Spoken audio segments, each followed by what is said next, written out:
Bonjour, bienvenue sur Cibitech. Alors, dans cette vidéo, nous allons voir ensemble comment intégrer Tailwind dans un projet Django. L'autre jour, un de mes abonnés m'a demandé comment j'intègre Tailwind dans mes projets Django. Donc, c'est le but de cette vidéo. Alors, sans plus tarder, on va aller rapidement. Donc, j'ai déjà un bloc qui est là. Donc, on va essayer d'intégrer Tailwind dans ce projet-là ici. Donc, ça, c'est notre projet Django ici. Comme vous voyez ici, on a un pass index qui est vide. Donc, concernant les vues aussi, donc tout est fait. Donc là, je vais aller dans App, View. Donc, on a ici dans la base de données des produits. Donc, on va essayer d'afficher ces produits-là au niveau de notre page. OK? Alors, sans plus tarder, là, je vais me rendre sur mon navigateur. Moi, la plupart du temps, j'utilise ce site-là, Flowbyte. Tailwind CSS Component. Donc, c'est un site qui a beaucoup de composants préfaits, donc qui sont déjà faits. Donc, j'utilise dans mes projets Django. Pour ce faire, ce qu'on fait d'abord, donc là, il faut venir sur Include via CDN. Il y a deux méthodes alors. On peut l'installer directement Tailwind sur Django. On peut aussi utiliser les liens CDN. Donc, moi, celle que j'utilise la plupart du temps. Donc là, on clique sur lien CDN. Donc là, on va copier cette lien-là ici. Donc, c'est ce lien qu'il faut copier. Et là, on va coller sur notre projet, ce que j'ai déjà fait ici. Donc ici, on le colle ici au niveau de notre header. Donc, la seconde étape, on va aller copier aussi le JavaScript ici. Donc, on prend le JavaScript ici, on le copie, on va dans notre projet, juste en bas ici, et on le colle. Et c'est bon, on peut enregistrer. Donc là, on a déjà intégré maintenant le lien CSS et le lien JS. Donc ce qu'il nous reste à faire maintenant, c'est de retourner au niveau du site. Comme je vous ai dit, donc il y a beaucoup de composants qui sont déjà faits. Donc on va descendre un peu ici. Donc vous voyez ici, on a des codings qui sont là. Donc il suffit juste de savoir ce qu'on sait en fait, tu vois. Ici, on a des pages qui sont déjà faits. Donc il suffit juste de prendre le liste ce qui vous intéresse et l'intégrer au niveau de votre projet. Donc, pour notre cas ici, donc nous, on va d'abord prendre un navbar ici. Donc, on va descendre en bas. On va chercher un navbar. Voilà. On clique sur navbar. On attend que ça charge. Donc, il va nous proposer plusieurs navbars. Donc, il suffit juste de choisir celle qui vous convient. OK? Donc, le chargement est un peu lent. On attend un peu. Voilà. On a par exemple cette modèle de ID. On peut prendre ça directement, on le met au niveau du site. Ou bien ici, on a aussi un autre exemple qui est là. Voilà, on a aussi un autre exemple. Voilà, vous voyez, on a beaucoup d'exemples ici. Donc, moi, je vais prendre celle-là, le premier ici. Je vais prendre celle-là. Il suffit juste de venir ici, de copier le code. Maintenant, on va retourner au niveau de notre projet Django ici. On le met ici au niveau du ID, comme ça. Donc là, maintenant, on peut modifier les éléments. Par exemple, là, ici, le flower byte, on peut l'enlever.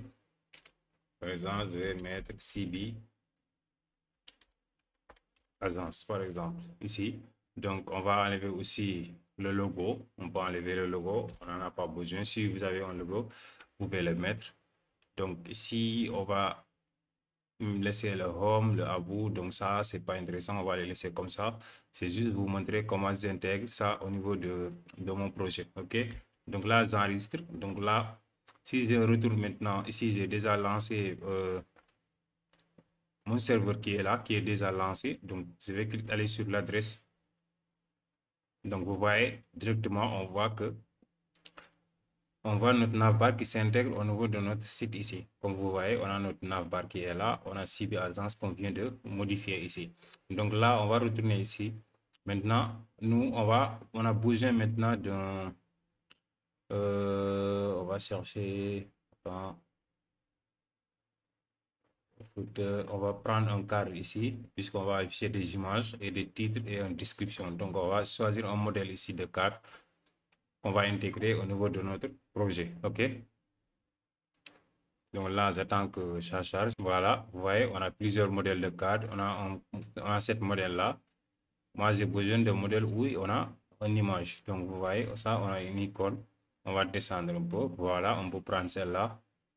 Ou on peut prendre aussi celle-là. On a plusieurs cartes qui sont là. Vous voyez, on peut prendre aussi celle-là.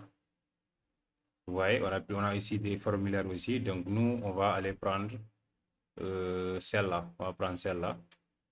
Je vais copier ça. Je vais les mettre ici au niveau du, juste après le navbar ici. Comme ça. Et j'enregistre. Maintenant, si je vais au niveau du navigateur et que je rafraîchisse la page, vous voyez, ici, on a notre élément qui s'intègre et on a l'image qui vient pas. Donc là, il suffit juste après de faire les modifications. OK? Donc là, je vais retourner au niveau de mon code ici. Maintenant, ici, je vais ajouter un autre conteneur ici. Donc, je vais ajouter un div ici. Je vais mettre un div comme ça. Donc, pour la classe, je vais le mettre conteneur. OK? Donc, au niveau de conteneur aussi, je vais ajouter maintenant un max auto flex. OK? Comme ça. Voilà, c'est bon. Maintenant, je vais venir en bas, fermer mon div ici. Au lieu de patch, c'est div. Comme ça. Et j'enregistre ici. Donc là, je vais aussi ajouter maintenant un titre ici. Avant le div ici, je vais ajouter un titre ici. Je vais mettre un H1.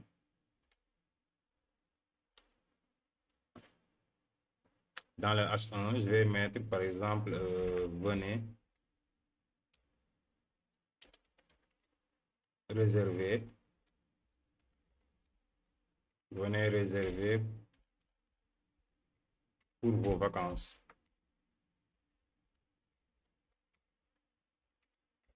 Chez nous. OK, je vais faire ça. Là, c'est bon. Maintenant, là, le H1, je vais donner une classe ici. Je vais mettre comme classe texte.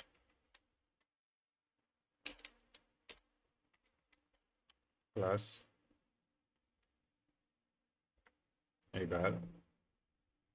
Prendre texte ML comme ça. Pour le fond bold, je vais donner un fond bold, un texte aussi qui va être centré. Je vais mettre un texte qui va centrer. Une top de 4. OK, là c'est bon. Là, je vais retourner au niveau de mon navigateur. Si j'actualise, vous voyez, là c'est bon. Vous venez réserver pour vos vacances chez nous. OK, c'est bon. Maintenant, là c'est bon. Maintenant, ce que je vais faire ici, maintenant, juste après cette div-là, juste après le conteneur ici, on va maintenant afficher nos produits. Maintenant, on va remplacer les images par défaut qui sont là. On va remplacer aussi les titres qui sont là et les descriptions par ceux qui sont dans notre base de données. Par exemple, ici, je vais ouvrir les accolades. Comme ça. Je vais ouvrir aussi les pourcentages.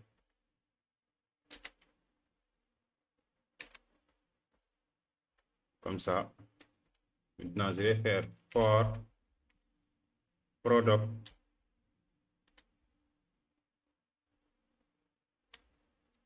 in produit.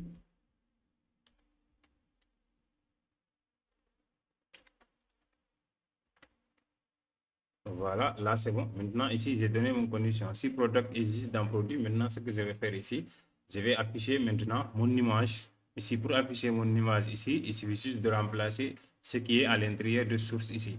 Donc, je vais enlever au niveau de ce qui est source ici et je vais remplacer par le nom. Donc là, je vais ouvrir deux accolades comme ça. Voilà. Maintenant, à l'intérieur de ces accolades, je vais mettre product. Point. Et je vais donner maintenant image.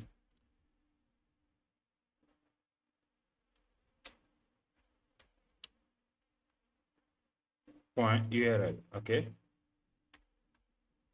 Image point URL. Je vais mettre un point ici. Image point URL. C'est bon. Et là, je peux enregistrer. Maintenant, il suffit juste maintenant de changer aussi le nom. Ici, on va remplacer le titre ici. Donc, pour remplacer le titre, on va le remplacer ici par la même chose, par le nom qu'on avait mis au niveau de notre base de données. Donc, on va encore ouvrir les accolades comme ça. Voilà, à l'intérieur, on va dire product.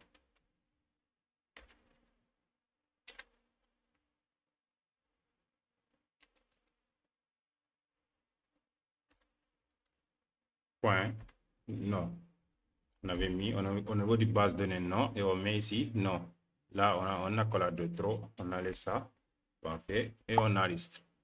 Donc là, on va aussi changer ici ce qu'on avait mis au niveau de description ici. Donc, il suffit juste de changer cette description là. La même chose, on ouvre les accolades comme ça et on met product point description. Vous voyez, c'est pas compliqué. Maintenant, ce qu'on va faire ici, on va descendre en bas et on va fermer notre boucle for qui est en haut ici. Donc, pour le fermer ici, on va venir ici. Donc, on avait ouvert ça ici, donc on va le fermer ici.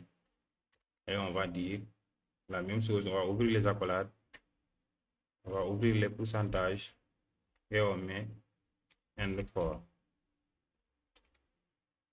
Comme ça.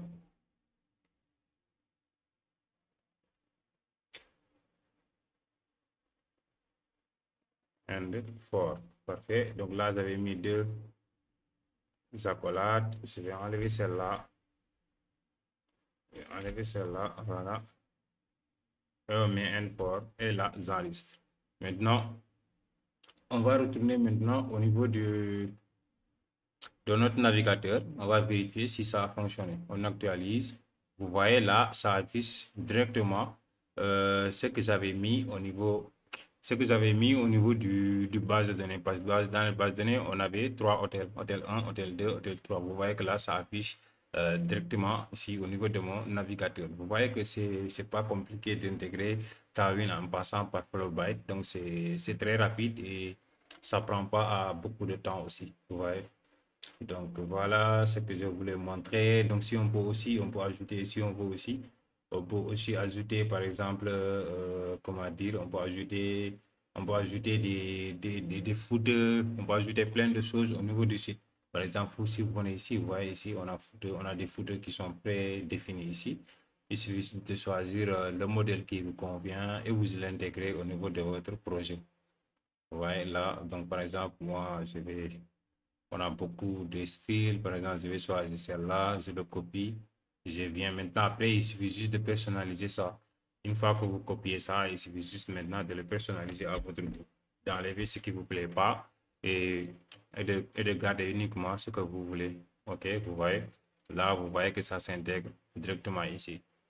Donc, on a notre footer qui est ici. Donc, on peut aussi faire la même chose au niveau du footer, de changer ici Flowbyte par CB Agence, par exemple. Donc là, on va monter en haut. Vous voyez, là où on avait mis Flowbyte, on enlève et on met CB Agence, par exemple. Ici, donc là, c'est pas ici. Donc, c'était en haut ici qu'on devait mettre CB Agence. Par exemple, si j'ai mis CB Agence, comme ça, et le logo ici, on peut l'enlever comme on l'avait fait au niveau du navbar. On met ici, on enregistre. Maintenant, si on retourne ici et qu'on actualise, vous voyez ici, on a CB Agence. Donc, on peut ajouter aussi plusieurs éléments. On a plusieurs composants ici. On a des méga menus. Vous voyez, on a des navbars, on a des paginations. On a plein d'éléments ici au niveau de ce site Flowbyte qu'on peut intégrer rapidement au niveau de notre projet. Donc, la deuxième méthode aussi, si vous voulez intégrer directement Django et Tailwind sur Django, vous pouvez venir ici. Là où on a mis, vous voyez ici, on a beaucoup de frameworks ici. Il suffit juste de cliquer sur Django. Donc là, après, ça vous montre comment installer Tailwind directement sur Django. OK? Mais moi, cette méthode, je ne l'ai pas fait. J'utilise directement les liens CDN pour aller plus vite. Voilà, merci d'avoir suivi cette vidéo. J'espère que cette vidéo vous a plu et on se donne rendez-vous pour une autre vidéo.